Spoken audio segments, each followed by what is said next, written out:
Hi guys, so today we are going to start lesson 5 of Modern India Tamil Nadu class 12, and this will be the part 1 of video, and we are going to talk about Governor General Lord William Bentinck, who was the Governor General of India from 1828 to 1835. Now the most important part is कि यहाँ से boss पूरी कहानी ही change हो जाएगी. Literally you will see that because मतलब अभी तक हम लोग जितने भी चीजें देख रहे थे इट वाज लाइक सारी चीजें बुरी बुरी बुरी हो रही थी ना, ये वॉर, ये एनेक्सेशन, सारे का फॉरवर्ड पॉलिसी होता था. But this guy was like completely different from his predecessors. इनका अपना ही एक अंदाज था. एंड जितनी भी आपने सुनी है ना, abolition of Sati and all, everything was done by him. So please sir, you take a salute from us. Even when you were British Governor General, you did a good job in India, and for that I respect you.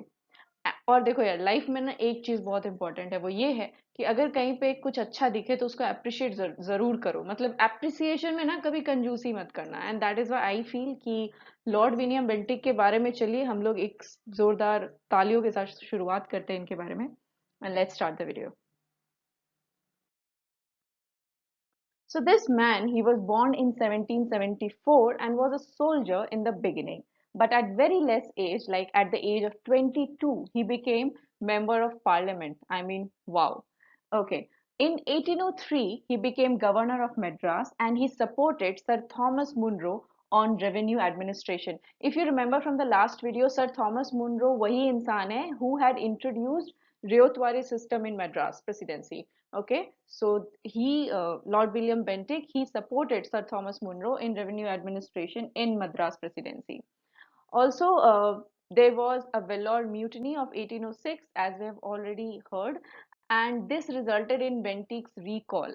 But due to his good work and nice prestige, he was made the Governor General of British India from 1828 to 1835. So he was the first Governor General of British India who acted on the dictum that the welfare of the subject peoples was a main, perhaps the primary duty of the British in India. अभी तक हम जब भी पढ़ते थे सबका ये होता था कि ब्रिटिश का कैसे पावर बढ़ाना है, कहीं कोई रीजंस ढूंढते थे वो कि किस तरीके से ब्रिटिश की प्रेस्टीज गिर गई है तो उसे हमें उठाना है, अगर ज्यादा से ज्यादा एरियाज कनकर करना है, फॉरवर्ड पॉलिसी करना है. But this man, he understood कि जो प्राइमरी ड्यूटी होनी चाहिए एक एडमिनिस्ट्रेटर की, वो ये कॉन्क्वेस्ट वगैरह नहीं, जो फर्स्ट प्राइमरी ड्यूटी है वो वेलफेयर ऑफ द पीपल है. And that is why I said that this man is different in the whole chapter of history which we are going to study.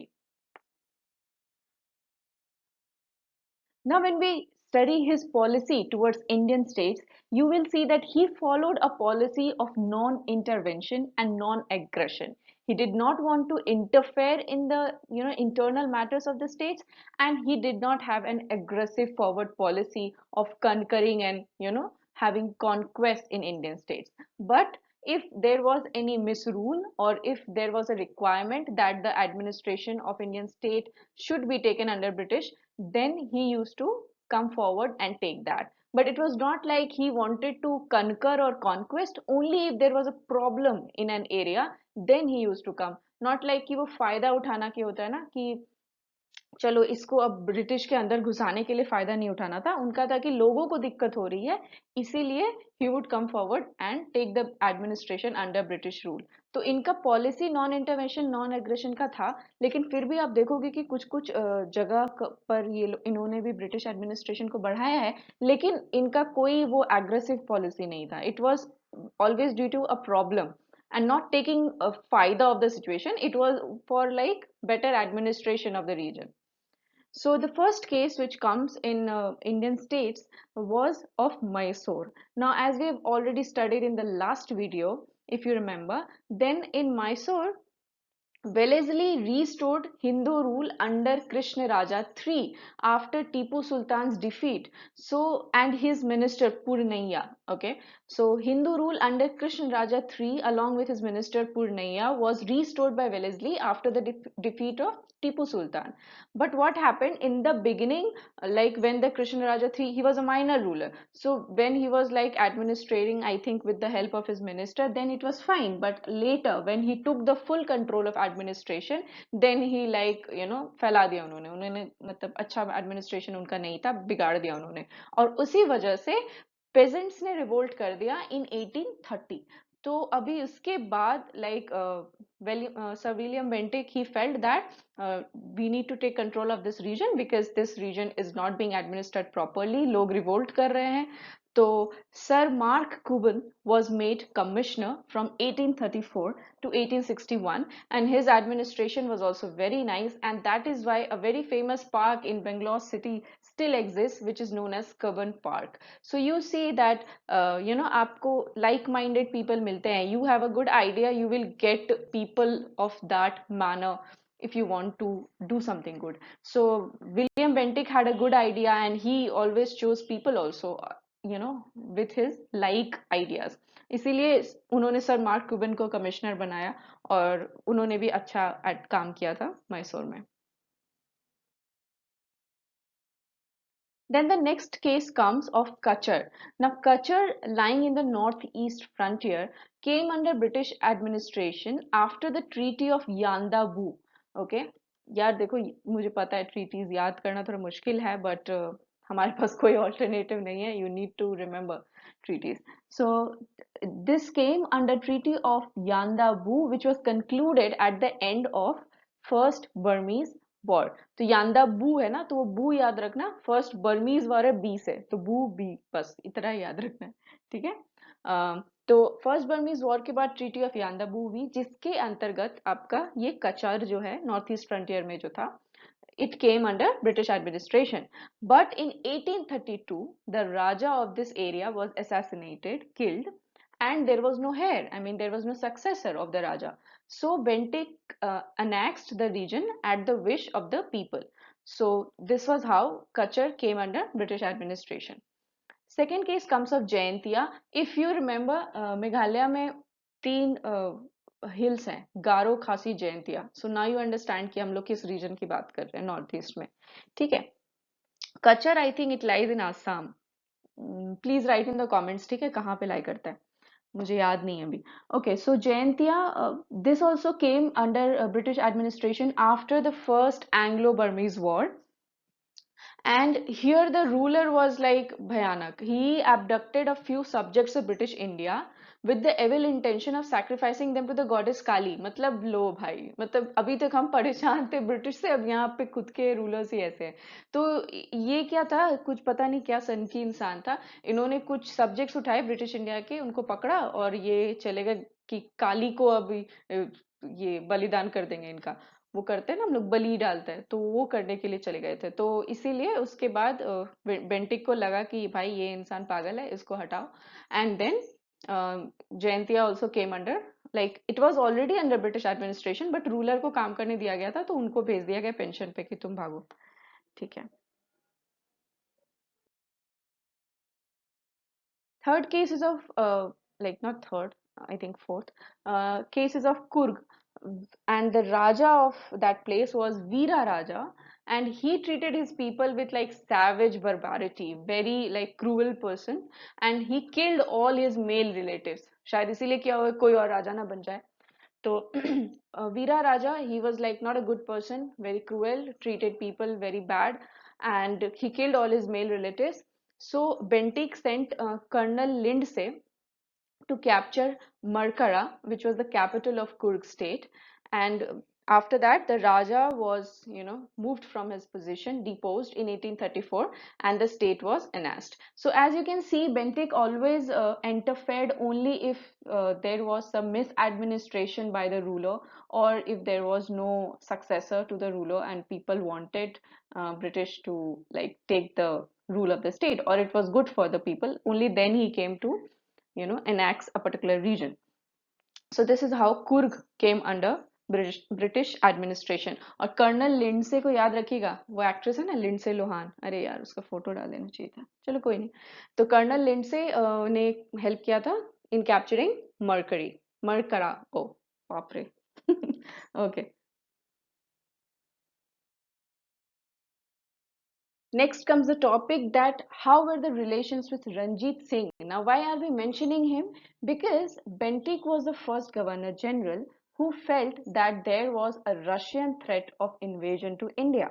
And that is why he wanted that a British should have friendly relations with Punjab, and whose Raja was Maharaja Ranjit Singh, and Amirs of Sindh. And he also wanted that the Afghanistan should be made a buffer state between British India and any kind of invasion, any kind of invader. So that is why he tried, maintaining cordial relation with both Ranjit Singh and Amir of Sindh.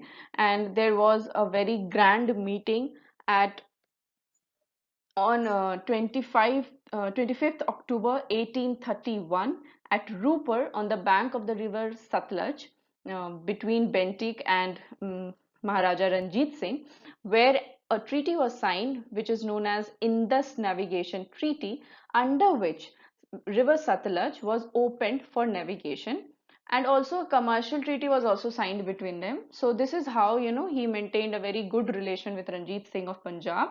And similar treaty was also signed by William Bentinck with Amirs of Sindh. So this is how he maintained good relation. Now you see, this is someone who is intelligent. उनको लगा कि if there is some invasion, देखो है तो वो भी British official, तो ऐसा तो नहीं है कि ही वुड वांट कि ब्रिटिश तक बुरा हो जाए, but it is not that just to prevent invasion आप घरों में घुस के लोगों के राज करने लगो। ही मेंटेन्ड फ्रेंडली रिलेशन, और उन्होंने ऐसा कर दिया कि इन्वेजन हो ना पाए, और अच्छे रिलेशंस के साथ काम किया। तो ये होती है बुद्धिमानी, प्रोफेशनल रिलेशन जो बोलते हैं, अच्छे cordial, that is what was done by Bentinck. Next, we will study about Charter Act of 1833, but before that, we need to have a brief idea that how the Charter Acts came into place. So basically, Regulating Act of 1773 made it compulsory to renew the company's charter after 20 years. So that is why the first Charter Act of 1793 was brought to renew the company's charter, and also some minor changes were made in the setup of the company. Second Charter Act was of 1813, where 1 lakh was, allocated annually for promotion of Indian education. Now this is important. I think I have seen this question somewhere in the previous year paper maybe. So you should know that, and 1 lakh annually was provided for promotion of Indian education from Charter Act of 1813.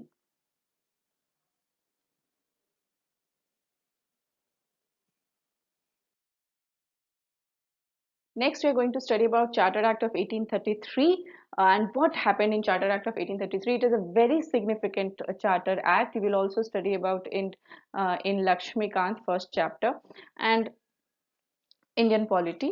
Yeah. So basically what happened and why is Charter Act of 1833 very significant? Because in this act, English East India Company ceased to be a commercial agency. Now see, East India Company had come to India to trade. So it was a commercial agency. But after Charter Act of 1833, it became political agent for the crown of British. So this is why Charter Act of 1833 is very significant. And after this act, Governor General of Fort William, which was actually in Calcutta, Governor General of Fort William became the Governor General of India, and this is how Lord William Bentinck was the first Governor General of India. चलो मतलब किसी अच्छे इंसान को मिला था first governor general of India, नहीं तो बेकार बेकार लोग आ रहे थे इसके पहले तो। Also, there was a change in the Governor General's Council. A law member was also appointed to the council, and T.B. Macaulay was the first law member of Governor General's Council. And the most important thing, it was mentioned in this Charter Act of 1833 specifically that no native of India nor any natural born subject of his majesty, जिसका मतलब है कि ना कोई India का native, ना कोई जो ब्रिटिश का नेचुरल बॉर्न है जो वहां पे बॉर्न है, should be disabled from holding any place office और एम्प्लॉयमेंट, मतलब उनको नहीं मना कर सकते हम from holding any place office और एम्प्लॉयमेंट, कोई भी जॉब से, by reason of his religion, place of birth, descent or color. So basically what they wanted here to what they wanted to say here is that कि कोई भी जो India में पैदा हुआ हो या इंग्लैंड में पैदा हुआ हो, हम उन्हें किसी भी ये ऑफिस से ये होता है ना हटा नहीं सकते, या उन्हें उनकी एलिजिबिलिटी नहीं हटा सकते just because of his religion, या फिर कहाँ वो पैदा हुआ है, या उसका स्किन कलर क्या है, या वो किस जगह से है. So all this cannot bar or cannot disable any person from holding any place, office or employment. और यही reason है कि बाद में जो public services का Indianization हो पाता है, because this was the first thing which laid the foundation for the Indianization of public services. क्योंकि यहाँ पे इन्होंने specifically mention किया कि इंडिया के लोगों को भी disable नहीं किया जाएगा. नहीं तो अगर सिर्फ ब्रिटिश के बारे में बात करते तो फिर it would be थोड़ा सा मुश्किल, एक और step लेना पड़ता. So this is how the foundation of Indianization of public services was made. Now part 2 will be coming soon. Bye bye.